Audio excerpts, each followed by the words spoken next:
హిందూ మతంలో వాస్తుకి అత్యంత ప్రాముఖ్యత ఉంది. ఒక్కొక్క దిశ ఒక్కొక్క విశిష్టతను కలిగి ఉంటుంది. ఇంటి ఈశాన్య దిశను పూజకు అత్యంత పవిత్రంగా పరిగణిస్తారు. ఈ దిశ తూర్పుకి ఉత్తరానికి మధ్యన ఉన్న ఒక దిక్కు.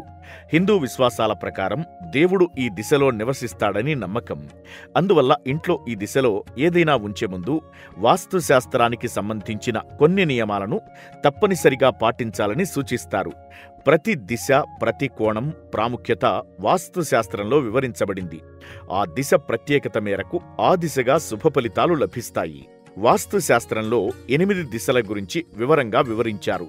ఈ దిశలలో ఒకటి ఈశాన్య దిశ.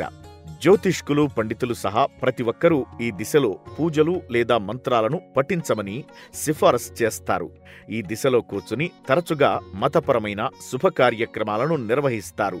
ఈ దిక్కున కూర్చుని మంత్రాలు జపిస్తే మనిషి త్వరగా సిద్ధి పొందగలడు.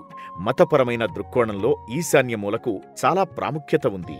దేవతలు ఈశాన్య మూలలో నివసించినట్టు భావిస్తారు. అందుకే ఇల్లు లేదా కార్యాలయంలో పూజా స్థలాన్ని ఈశాన్య మూలంలో ఉంచాలని సూచించారు. ఈ దిశలో కూర్చుని పూజ చేయమని చెబుతారు. సానుకూల శక్తి ఎల్లప్పుడూ ఈ దిశలో ప్రవహిస్తుందని నమ్ముతారు. అందువల్ల వాస్తుశాస్త్రంలో అలాగే మత గ్రంథాలలో ఈ దిశను చాలా పవిత్రంగా, శుభప్రదంగా భావిస్తారు. ఈ దిశలో పరిశుభ్రతను పాటించి పూజ గదిని లేదా దేవుళ్ల పటాలను పెట్టి పూజించినట్లయితే జీవితంలో ఎప్పుడూ సమస్యలు ఎదురుకావు. హిందూ మతంలో ఈశాన్య మూలలో ప్రార్థనా స్థలం ఉండటం చాలా పవిత్రమైందిగా పరిగణించబడుతోంది. ఈ దిశలోని గోడల రంగు పసుపు రంగులో ఉంచడం చాలా శుభప్రదంగా పరిగణించబడుతుంది. డబ్బును ఈ దిశలో ఉంచవచ్చు. అయితే వాస్తులో డబ్బు ఉంచడానికి ఉత్తమమైన ప్రదేశం ఉత్తర దిశగా పరిగణించబడుతోంది.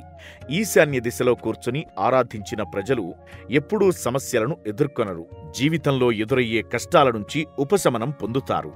వాస్తు ప్రకారం ఇంట్లో ఈశాన్య మూలలో ఏదైనా బరువైన వస్తువును ఉంచడం అశుభం.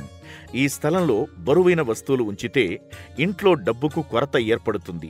ఈశాన్య మూలలో వస్తువులను నిల్వ ఉంచే గదిని మొదలైన వాటిని ఏర్పాటు చేయవద్దు. ఈ దిశ దేవతల నివాసమని నమ్మకం.